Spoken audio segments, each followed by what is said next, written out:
Welcome into T4G Sports. Today we're going to do the top 25 offensive teams in college football 25. We're going to talk about their overalls, talk about the good, the bad, the ugly, and let's go over it. Like always, guys, make sure to hit that like button, subscribe, click the notification bell, and let's light it up. So Georgia is tied at number 1 with Oregon.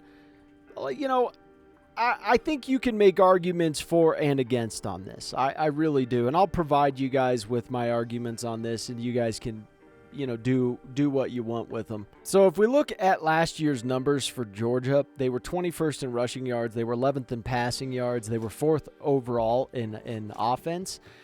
But I think that the reason they were 4th overall in offense, I'm not saying their offense is not a top 5 offense. That's not what I'm saying. But what I am saying is that their schedule last year was very light. It was a very light schedule.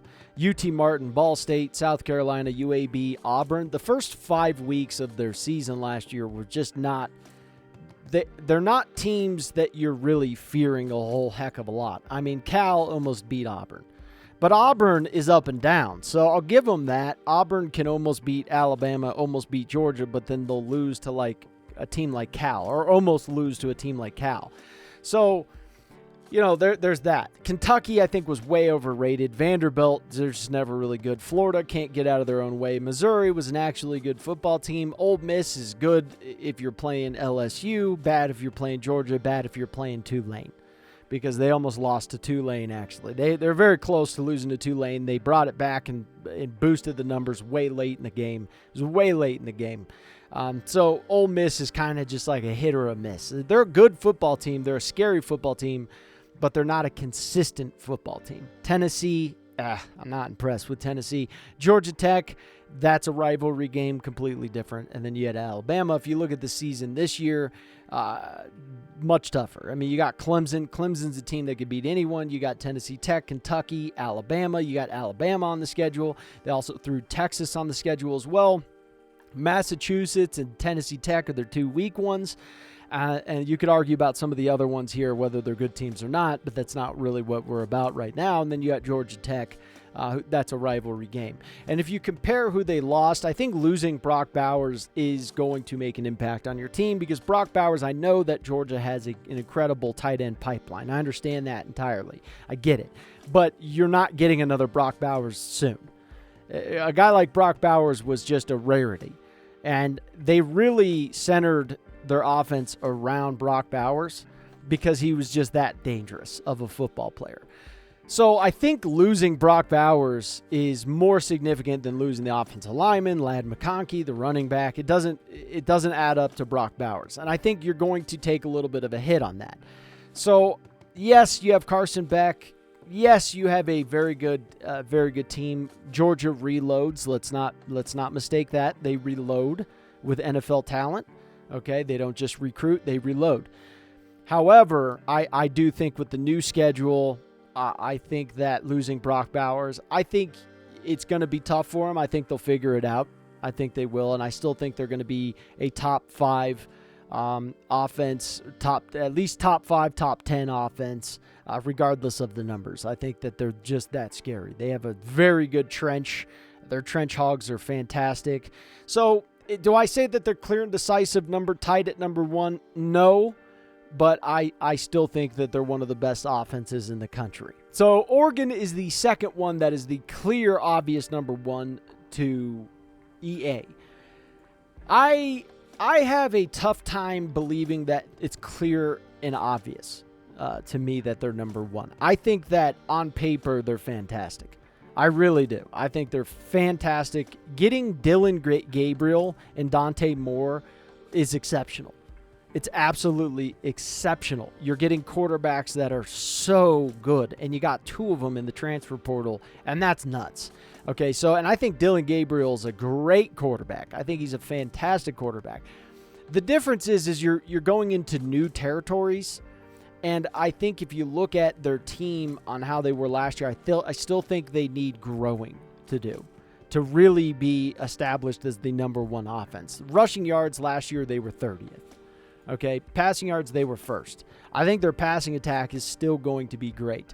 But if you look at their schedule from last year, it was a Pac-12 schedule. And the Pac-12 was it was the best the conference has been last year in eons, right? And even then, it wasn't good enough for them to win a natty.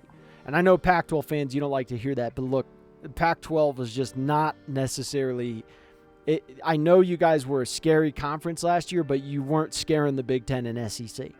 They were not scared of the Pac-12, clearly. I mean, you saw how everything panned out. They just weren't terrified. You saw Portland State last year, Texas Tech, Hawaii. Like, these are just not good football teams. They're just not good. Colorado, not a good football team last year. They just weren't good. Stanford, not good. Washington was good. Washington State, not good.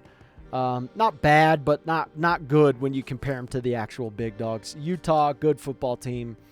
California, not good. USC, meh. I would give them a meh grade on that. Arizona State, not good. There was a lot of not goods on this schedule. And their rushing needs to get better. Okay, if you look at this year, you got Idaho, Boise State, Oregon. Okay, Oregon State, not really that great. UCLA, Michigan State, meh. Not really that good. So they'll look good in that time. Then you got Ohio State, Purdue, Illinois, not bad. Michigan, good. Maryland, good. Depending, on how their guys start to build up this year. Wisconsin, scary team to play. Washington, still a scary team to play.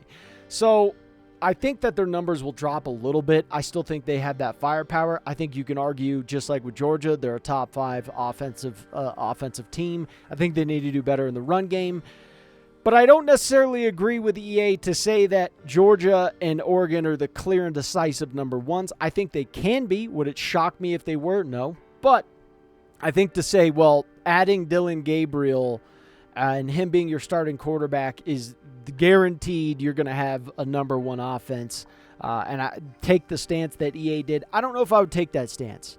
I would have these teams a little bit closer than what EA is doing. That's just my personal opinion. So they have Alabama tied at the 3rd spot with Texas. And let's break it down and let's see kind of what EA is looking at here. Okay, so I think the big thing that you got to ask yourselves here, and I think you have to have a debate. I think I have to turn into make this a debate with my own self for you guys here. And I don't think I can convince you that they are a top 4 offense. I don't think I can convince you. I think the only way that I could convince you that their overall is as high as it is based on the backup players for Alabama are so good because of Nick Saban and what he left Kalen DeBoer, that those players, they boosted it up, right? They boosted that overall up. I think that's the only argument you can make, because if you look at the statistics here, Alabama was not super exciting on offense last year. I mean, 70th in passing yards, 48th in rushing yards. That was one of Nick Saban's worst offensive performances that he's had in a while. And they still won, but man, did they win by the skin of their teeth. It was tight games last year. USF, I mean, Auburn.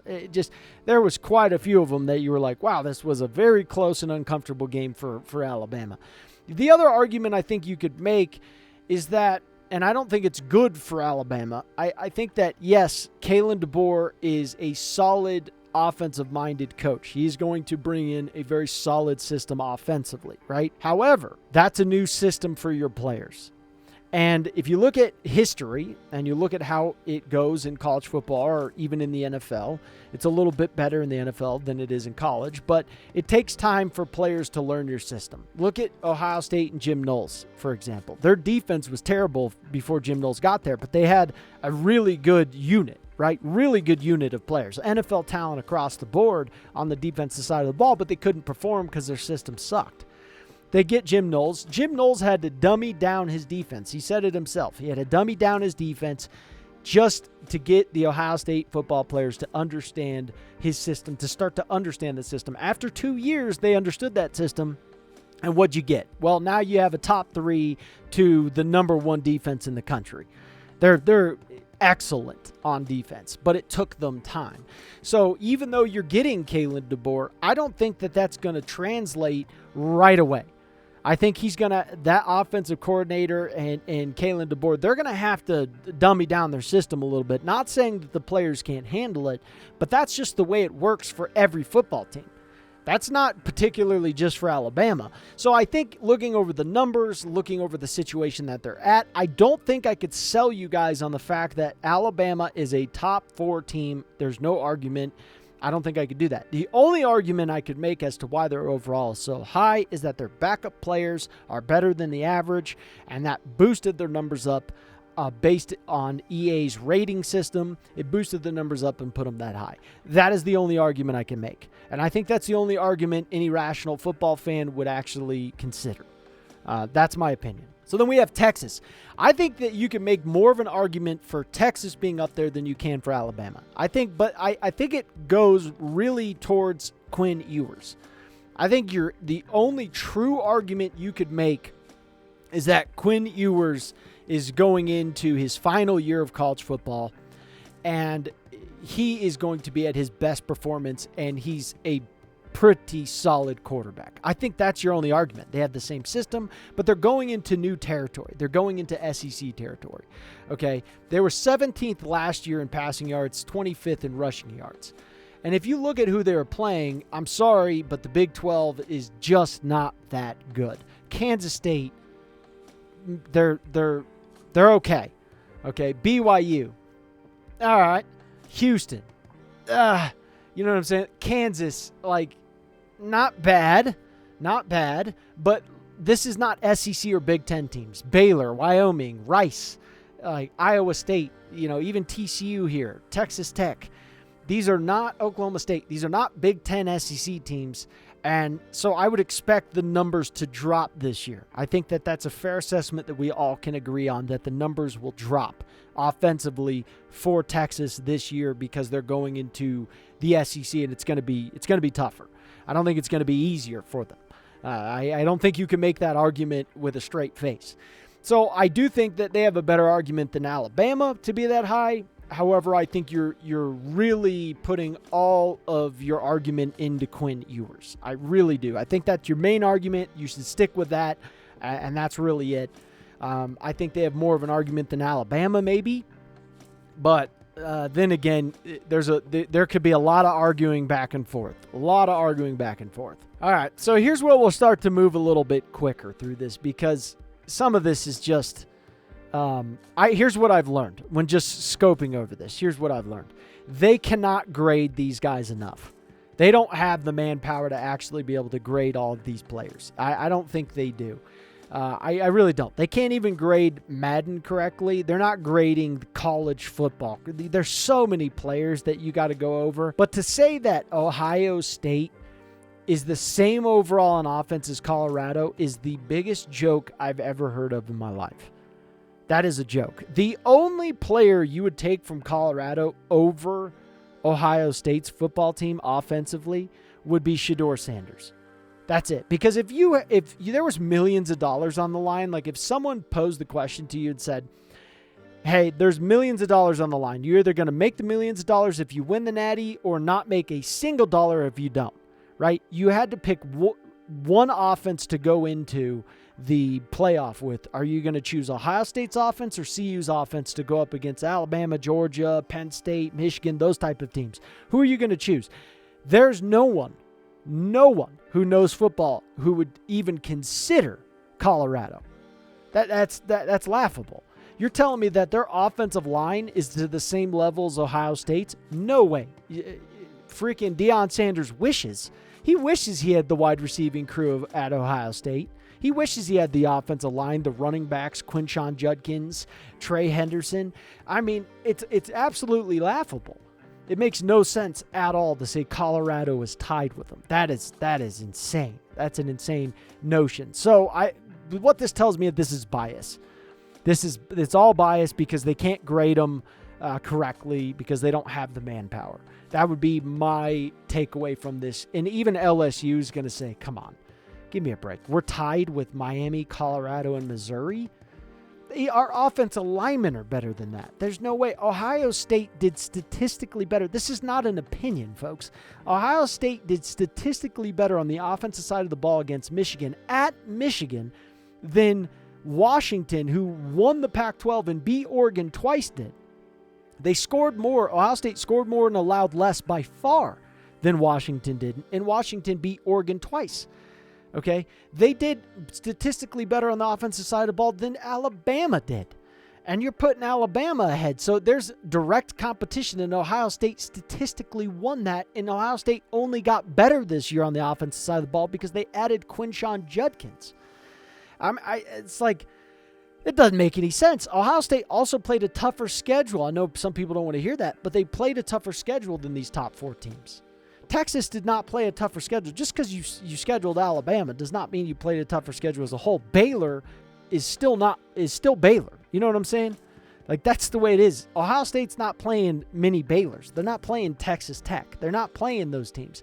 Oregon, it's the same thing. Georgia played a pretty light schedule. Alabama played a mid schedule, but it's still light in its own regard. I think Alabama played the second toughest in the ones that we're considering. But yeah, this is kind of laughable to say that they're the same overall as Colorado. I mean, there is no way you can make that make sense. Look up the recruiting, look up the transfer portal players. There is no expert on the planet who's going to agree to what you're saying here. No, there's none, besides maybe a CU expert. And I'll question his credentials at that point in time. LSU, I don't know. These two need to be bumped up higher than what you're considering. You can't consider them the same as Missouri, Colorado, and Miami. I know Miami got Cam Ward. I get that. They have Mark Fletcher, a running back who's an up-and-coming running back who I think is going to be really good. I like him, but still, you got offensive line issues that are bigger than Ohio State issues. Okay, than LSU issues. I like Miami as a higher overall offensive team. I do. I think they deserve it. But to say they're equal to some of these teams is a joke. Colorado, not a shot. All right, this is what just doesn't make sense. Let's look at where CU is, right? Where is CU when it comes to offensive ranking of last year? And they had a pretty easy schedule last year. There was a lot of teams on there that just were not tough teams if you compare them to SEC and Big Ten teams. They just weren't there, right? So they're right by South Carolina Gamecocks. The running back that they have now is Dallin Hayden, who I think is a great running back, by the way. I think Dallin Hayden's going to do tremendous work for CU. But let's not forget, Dallin Hayden transferred from Ohio State, and he couldn't start over the players who are at Ohio State now. But EA, according to their overall, is like, no, he's just as good as the guys there. However they're wording this, or however they're doing this, they're equaling him up to the same overall. And Dallin Hayden, even though I think he is a stellar running back, could not start over the running backs that they have currently, and I don't even think that's an argument. To me, it's clear. It's like, I like Dallin Hayden, but it was like, dude, you're clearly not going to start over Quinshon Judkins and Trey Henderson. It's not going to happen, dude. You're good, but you're not that good. And so he doesn't even have the size or the speed those other two guys have. He's just not equal to him. Now, he can be an NFL running back to a certain degree. He reminds me of kind of like a J.K. Dobbins. I like him. I like him a lot. I think CU did great. But looking at their offensive ranking last year, looking at the players that they have, I'm sorry, I don't have CU that high. So for Missouri, they did have some players leave. They have some up-and-coming wide receivers. Their quarterback came back, Cooks. Hopefully he stays healthy. They have a good offensive team. Not bad. I have a little bit of a tough time saying they're better than Clemson, but Clemson does have to prove more this season. Clemson just fell off. They just did. Ever since Trevor Lawrence left, they kind of just fell off. To Utah, all right, don't have a problem with this. Penn State, okay. I'm okay with this for now, but I think Penn State's going to easily bump up. I think Drew Aller, I think the guys that they have on their team, the running back that they have, the wide receivers, they just got Julian Fleming as well, who transferred over from Ohio State. They have a very good offensive line. I think Penn State can make an argument that they're definitely better than Colorado. Like, this is a joke. This is the biggest joke of the entire thing. I'm really having a tough time digesting this one. Whoever did this at EA, you got to watch football or something. I don't know. You got to stop watching soccer. But yeah, anyways, Penn State, I think, would be a little bit higher. Ole Miss, I think that's good where they're at. Kansas, not too bad. Arizona, pushing that one. That's a push. Arizona, not a bad team. Not a bad team. They have some danger in them. They have some danger in them. But NC State over Notre Dame too, and they just got Riley Leonard. I don't know. I'm not buying that. Texas A&M. Yeah, again, that's a tough one for me. Memphis, come on. Really? SMU? I mean, I know like they're good in perspective to the conference that they're at, but if you're throwing Memphis and SMU in the SEC or the Big Ten, they're not having no 85 overall offense. Well, let me ask you a question, because clearly Michigan's not on this. And I think that's a shame. Because Michigan, which offense would you rather have going up against Ohio State's defense? Would you rather have Michigan's offense with that offensive line, those running backs, your wide receivers? Yeah, but you have one of the best tight ends in the country right now. He's amazing. Would you rather have SMU or UCF or Memphis's offense going up against Ohio State, or even Texas A&M or NC State or Arizona or Michigan? Who would you rather have? I'd rather have Michigan's offense. I think if you're a Michigan fan, I think you have every right to be pissed off, because I think what they're doing is they don't have a clear, concise area at which they're ranking these teams. I think it's based on like opinion. It's based on bias. I think it's based on emotions. I think that's really what EA's doing here, because clearly Michigan's offense, regardless of the players that they lost, is they still have an NFL offensive line. They still have very talented running backs. They have one of the best tight ends in the country, who can argue that he's probably number one at this moment in time. So, I don't know. Some of this, like UCF, I don't know. Florida State, Oklahoma, all right. Virginia Tech, USC. Yeah, I don't know. I think they did Michigan dirty. If you're a Michigan fan, I think you have a right to be frustrated. So, that's my opinion on this. Interesting takeaway from EA. It'll be interesting to see at the end of the year how close or how far they actually were with these numbers. Let us know what you guys think.